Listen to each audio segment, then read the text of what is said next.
This is my LX470 that I've had for about 3 months now.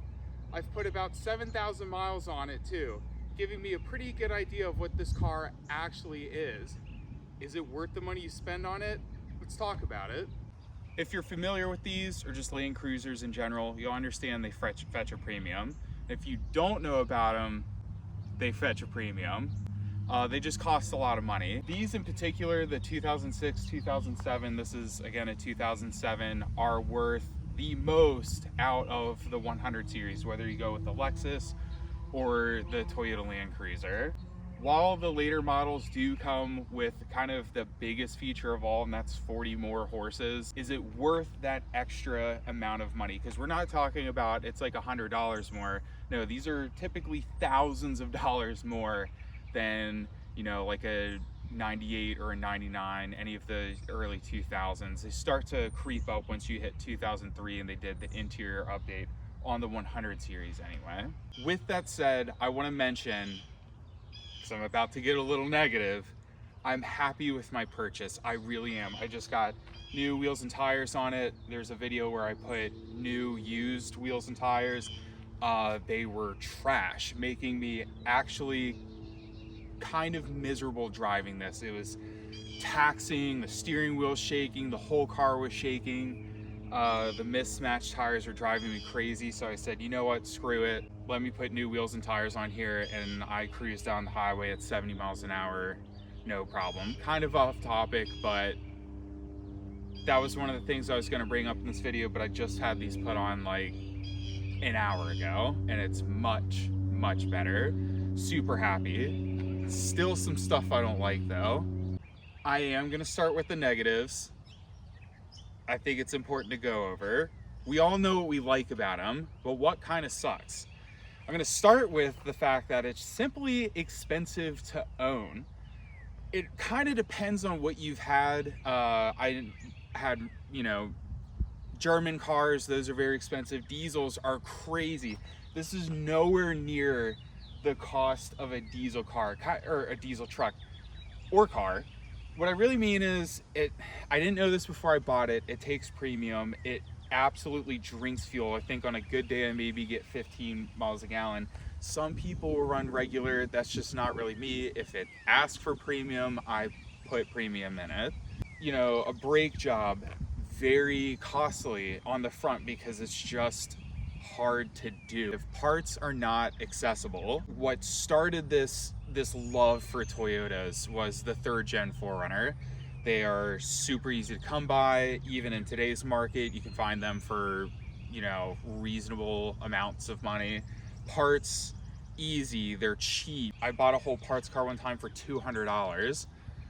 That may have changed a little bit, but you're not finding one of these. You can't, I mean, in some very rare cases, you can come across even a running and driving one, because I've seen it, for like $1,500 and it needs work. The interior could be roached, but really what I'm getting down to is like just small stuff, like my center console's messed up, but like where am I finding one that's any less than $200? The wood trim in it, extremely expensive. It's hard to find. So that kind of contributes to just the overall cost of owning one of these. If you really want to update them, you're gonna spend some money. These headlights, super fogged, really want to replace them, it's like $450 in headlights. So it's just, it's stuff like that. Parts aren't plentiful, and because of that, they're gonna cost you money. The next costly thing I want to get into, which I haven't had to do anything with it, but it's the AHC system. I think anyone who owns one of these is well aware that it's expensive to fix. There are a lot of pros to it, but I'm gonna get to the negative first, of course. If you hit a large rut in the road or a pothole, and I feel like a lot of people are gonna be like, well, any suspension's gonna suck on that. I had a 21 Toyota Tacoma that I'd hit larger ruts in the road, whatever they were, and it would kind of just swallow them up, and it was totally fine.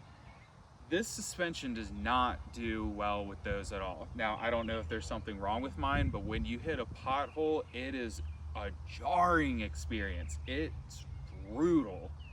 It makes it feel like the whole car is going to explode. The ride quality, again, it's good, but there are times where it really, really sucks. Getting away from the cost of ownership, I've kind of gone over everything I need to. Power. It's not a race car, Kevin. I never said it was. I don't think it is. But for having a 40 horsepower boost, to be fair, I haven't driven any of the older ones, but I feel like torque, that's kind of really what I want to get at. Torque, a lot of cars I've had with a V8 engine, you're going up a steeper incline, especially if you're on the highway, you already have momentum. It kind of just pulls you up.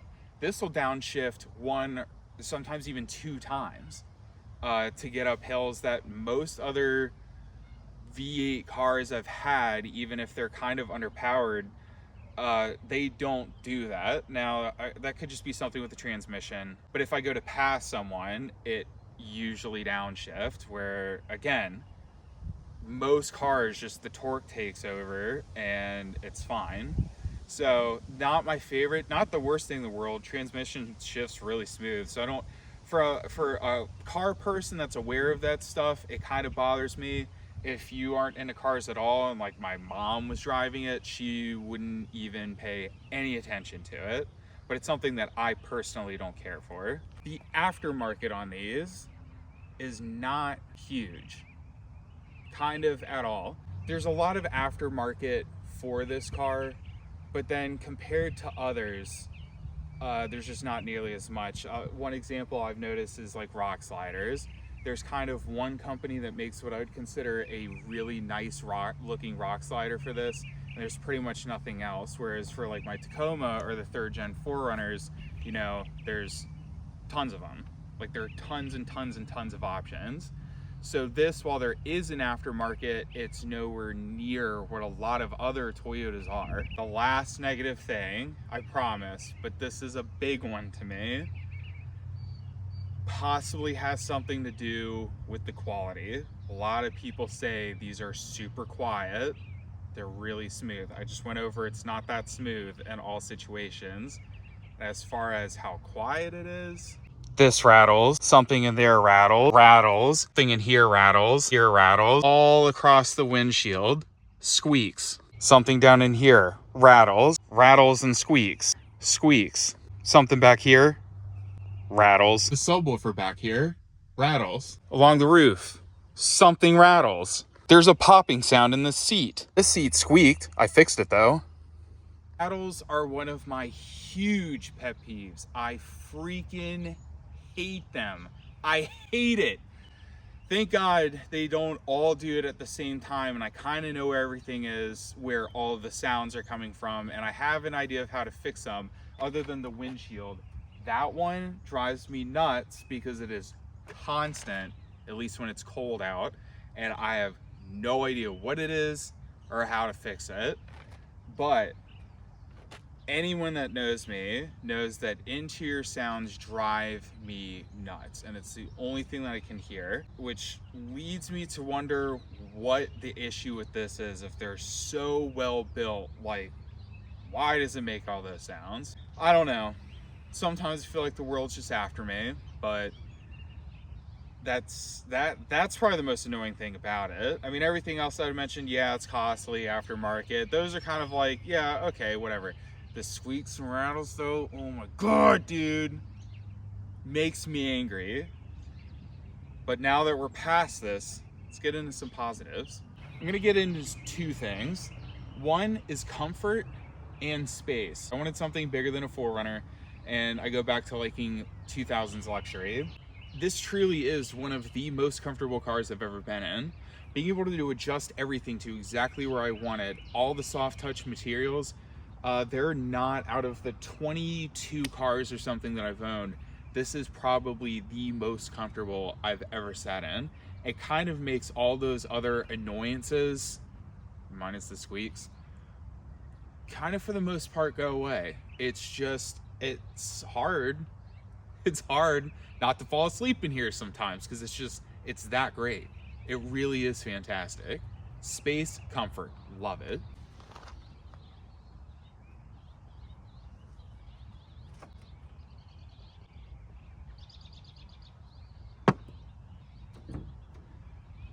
Okay, one of my favorite things about Japanese cars in general, actually I would say anything that's not American made, I think that they're really, really easy to work on. And what I mean by that is everything is moved forward. So your firewall kind of goes straight down and everything's in front of that. So when you're looking at this compared to pretty much any American car, everything's really accessible, which to me makes it very easy to work on. While I haven't dug too deep into this, the couple things I have had to do that most people who haven't had experience with 6-liter Power Strokes are like, oh man, that's really tough. Now there are a couple things on here I know for a fact are not easy to get to. It's kind of a pain in the rear job, but for the most part, this is a very open engine bay. Looking at the underside of it, it's super easy. An oil change on this is probably one of the easiest cars ever. Toyota's really good at that, making oil changes exceptionally easy. I'd say the only thing on this that is like the worst, it's just the worst thing ever, is the front brakes, which I believe I brought up. Why they made them the way that they did, if you know, comment down below. I would love to find that out. I think it is the stupidest thing I've ever seen. But that's the only thing. Everything else, with Toyotas in general, great. I'm coming back here to show this because it has to do with the AHC system. One of my favorite features of this is I put this weight back here. I don't know how many pounds that is, but a lot. And the car was sitting like this. As soon as I turned it on, it levels itself out, which is awesome. Another neat feature about it, which is kind of weird, it's something to get used to, is this is a tall, heavy car, but there's not a lot of body roll like you would get in pretty much any other car this size. So you can kind of get into turns a little bit and the car just stays straight up and down. I feel like at times it gives you this false sense of confidence and it's like, oh, I can do whatever I want, just like rip it. So there have been a couple times where I'm taking turns and I'm like, oh wait, I probably shouldn't, like the tail end's gonna kick out or something. I probably shouldn't do this. But it's cool. I really like it. It makes it easier to me to drive. I know I bashed on Toyota's quality because of the squeaks and rattles, but everything in this works. It's 20 years old, almost. It has 200,000 miles on it, and everything works. The only issue I have come across is pushing the heated mirror button doesn't always work. You kind of have to finesse it a little bit, but that is it. Everything works flawlessly. And then lastly, speaking about this, again, I feel like that's kind of like a no-brainer.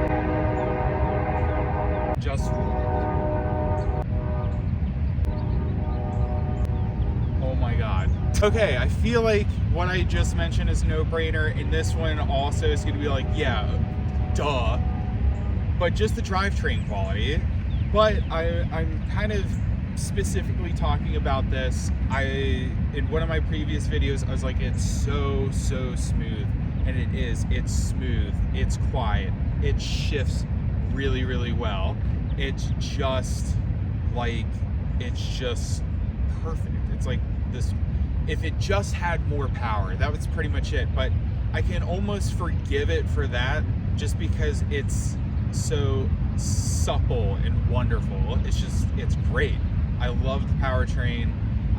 It's reliable. Everyone knows it's reliable. So it's like, what could you hate about it, really? Is it worth the premium? This is $19,000. Not cheap. It's not cheap for a car this old. It's not cheap for a car with that kind of mileage. I mean, these really ask a lot of money, but I think it all depends on what you're looking for. You can find a 100 series for much less than I paid, but it's all in what you want. And if you want, in this case, clean Carfax, an absolutely perfect, like ungodly mint condition frame, really no blemishes except for the dent I found in my hood the other day. An all-around relatively sorted. It's not perfect. There are some issues, but I've seen these range anywhere from $5,000 for like kind of crap all the way up to like $45,000 and actually sell for that just because of what it is. I will leave it at this. I wish I paid a little less for this, considering a few of the things that still need to be done and have needed to be fixed. But even then, I'm saying, like, in my head, I just wish I spent like maybe $1,000 to $1,500 less for that. I think it's fantastic. It's extremely capable. I forgot to mention that. For you're sitting in, you know, this high-end luxury car and it's taking me through the freaking woods. If you haven't watched that video, go do that. I'll link it in the description down below. But this thing is like an off-road freaking master, and that was with dog water tires on it. So I'm pretty happy with it. I think it's fantastic. Other than this few things I had mentioned, it's like, sure, it's not my favorite, but do I hate the car because of that? No, absolutely not. It's been a fantastic 3 months. I love driving it, and I'm excited to put a bazooka billion miles on the car. So that's pretty much it. Until next time. Hey, if you liked the video, do me a favor, hit the freaking like button. If you really liked it, leave a comment down below. I'll even take suggestions. That's a hard word to say. If you really love it, you just thought it was the best video ever for whatever reason, subscribe. It would really help out. Also, this car has an Instagram. I will link it in the description down below. Check it out for the day-to-day stuff on the LX470. All right, see you on the next video.